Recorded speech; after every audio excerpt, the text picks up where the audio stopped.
La droite du Tout-Puissant, qui rendit l'entrée de sa divinité libre et familière à la très sainte Vierge, enrichissait et ornait toujours plus par les dispensations de ses attributs infinis ce très pur esprit, ce corps virginal qu'il avait choisi pour être le tabernacle, le temple et la sainte cité de son habitation. Et cette divine dame, absorbée en cet océan de la divinité, s'éloignait chaque jour davantage de l'être terrestre pour se transformer en un être céleste, qui lui permettait de découvrir de nouveaux mystères que le Très-Haut lui manifestait. Car, comme en des cas semblables, c'est un objet infini qui est mis à la merci de la volonté, même lorsque son appétit est rassasié de ce qu'elle reçoit, il reste toujours davantage à désirer et à contempler. Jamais une pure créature n'est arrivée ni en arrivera à ce que l'auguste Marie pénétra, et de Dieu et des créatures. Elle découvrit de si profonds secrets et de si hauts mystères dans ses faveurs que toutes les hiérarchies des anges et tous les hommes, ensemble, n'y pourront jamais arriver. Surtout en ce que cette princesse du ciel reçut pour être mère du Créateur. Le troisième des 9 jours dont je parle ici, la divinité se manifesta à elle comme aux 2 autres jours, dans une vision abstractive, précédée des grâces préparatoires que j'ai indiquées au chapitre 1er. Nos conceptions sont trop faibles et trop disproportionnées pour comprendre les augmentations des dons et des grâces que les Très-Hauts réunissaient en la divine Marie, et je n'ai point de nouveaux termes pour exprimer ce qui m'en a été découvert. J'en déclarerai pourtant quelque chose, en disant que la sagesse et le pouvoir divin proportionnaient celle qui devait être mère du Verbe, afin qu'elle eût, autant qu'il était possible à une pure créature, un rapport convenable avec les personnes divines. Et celui qui calculera mieux la distance qui se trouve entre ces 2 extrémités, un Dieu infini et une créature humaine et bornée, pourra mieux juger des moyens nécessaires pour les unir et les proportionner. Les nouvelles notions que notre incomparable reine recevait des attributs de la divinité gravaient en son âme de nouvelles vertus, et sa beauté augmentait à mesure que le pinceau de la sagesse divine la retouchait. Les œuvres du 3e jour de la création du monde lui furent manifestées dans celui-ci. Elle sut en quel temps et comment les eaux s'assemblèrent en un lieu par le commandement divin, et comme Dieu appela l'endroit qu'elles avaient abandonné terre, et l'assemblage des mêmes eaux mer. Elle sut comment la terre produisit l'herbe et devait porter sa semence. Elle connut toutes les plantes, les arbres fruitiers et leurs semences, chaque chose en sa propre espèce. Elle découvrit et pénétra l'étendue des mers, leur profondeur et leur division, la correspondance des fleuves et des fontaines qui en sortent, et qui s'y rendent d'un cours précipité comme à leur centre.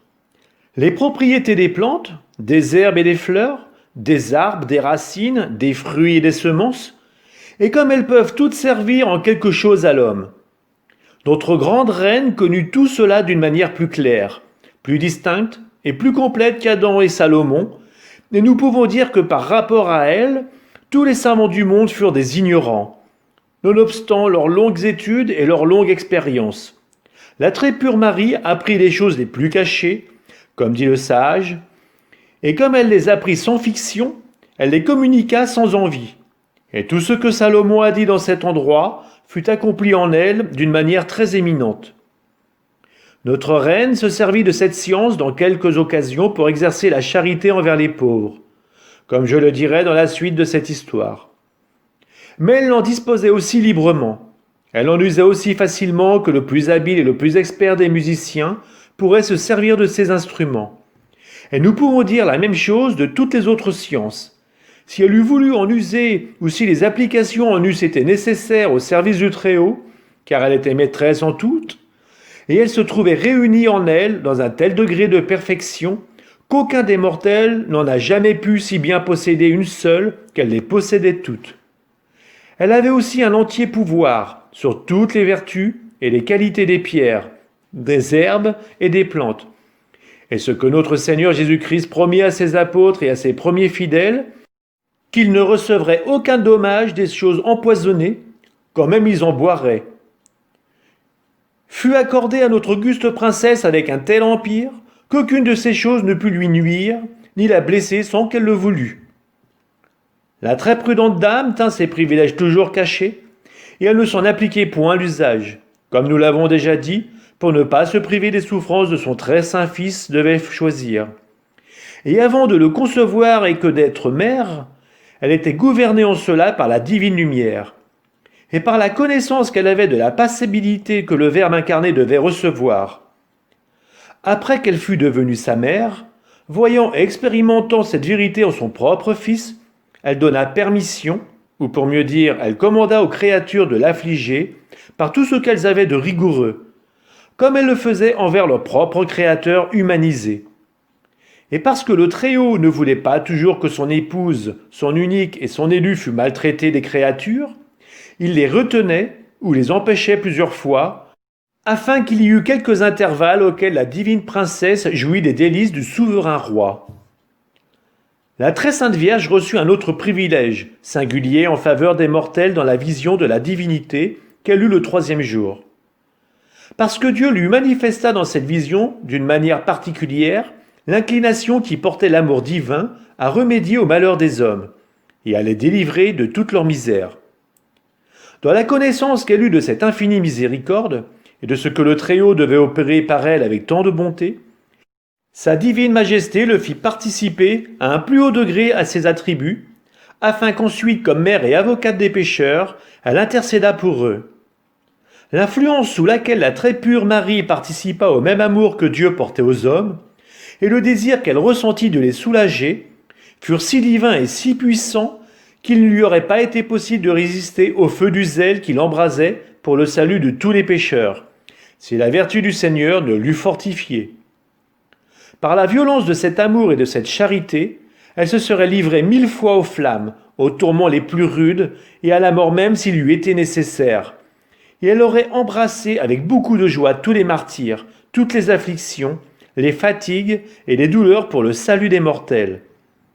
Nous pouvons même dire que tout ce que les hommes ont souffert depuis le commencement du monde jusqu'à cette heure, et tout ce qu'ils souffriront jusqu'à la fin, tout cela n'aura pas été capable de satisfaire l'amour de cette très miséricordieuse mère.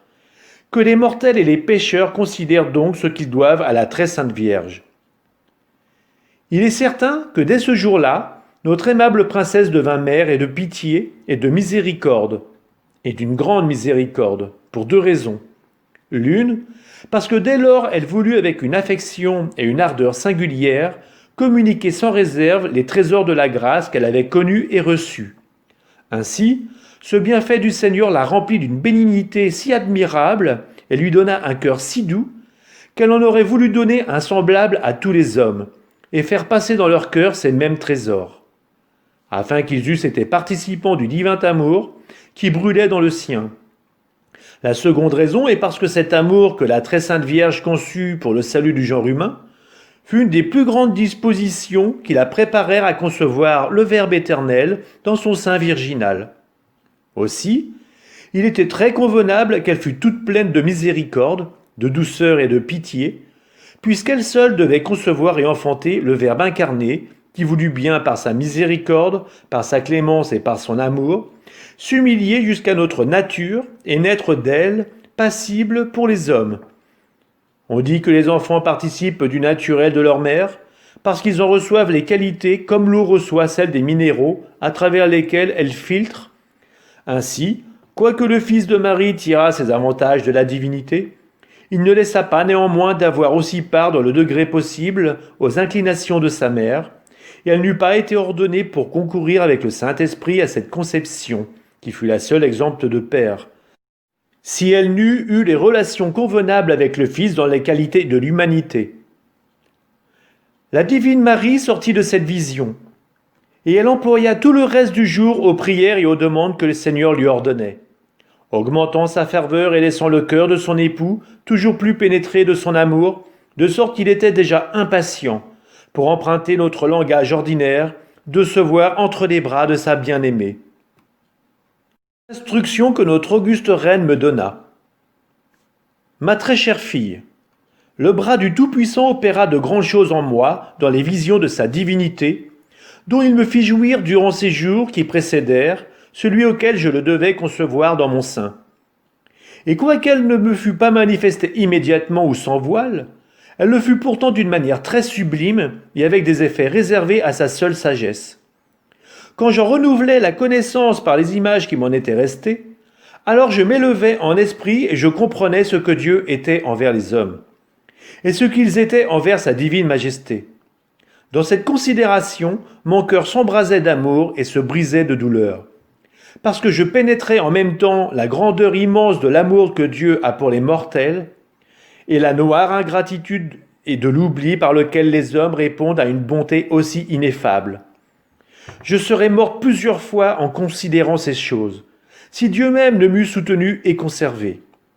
Ce sacrifice de sa servante fut très agréable à sa divine majesté, et elle l'accepta avec plus de complaisance que tous les holocaustes de l'ancienne loi, parce qu'il eut égard à mon humilité, qui lui fut fort agréable. Et quand je m'exerçais à ces actes, le Seigneur me faisait de grandes miséricordes, tant pour moi que pour mon peuple. Je vous découvre ces mystères, ma chère fille, pour vous animer à m'imiter autant que vos forces assistées de la grâce vous le permettront, regardons comme votre modèle les œuvres que vous avez connues. Considérez avec beaucoup d'attention, à ma lumière, demandez même à la raison combien les mortels devraient correspondre à une bonté si immense, à cette inclination qui porte Dieu à les secourir, et opposer à tant d'avance de sa part la pesanteur et la dureté du cœur de ces mêmes enfants d'Adam. Je veux, ma fille, que le vôtre soit rempli de sentiments de reconnaissance pour le Seigneur, et de compassion du malheur que les hommes s'attirent, par leur ingratitude. Je veux bien que vous sachiez que l'oubli de ces importantes vérités auxquelles les hommes ingrats se seront livrés sera le sujet de la plus grande indignation du souverain juge au jugement universel. Et ces mêmes vérités seront si puissantes en ce jour formidable, elles leur causeront en les accusant d'une confusion telle que de désespoir ils se précipiteraient dans l'abîme des peines, quand même il n'y aurait point d'autre ministre de la justice divine pour l'exécuter. Si vous voulez éviter un péché si énorme et prévenir cette horrible punition, renouvelez souvent en votre mémoire les bienfaits que vous avez reçus de cet amour et de cette clémence infinie, et considérez qu'elle s'est signalée envers vous entre plusieurs nations. Ne croyez pas que tant de faveurs et tant de dons singuliers aient été pour vous seuls. Ils ont été faits pour vos frères aussi, puisque la divine miséricorde s'étend sur tous.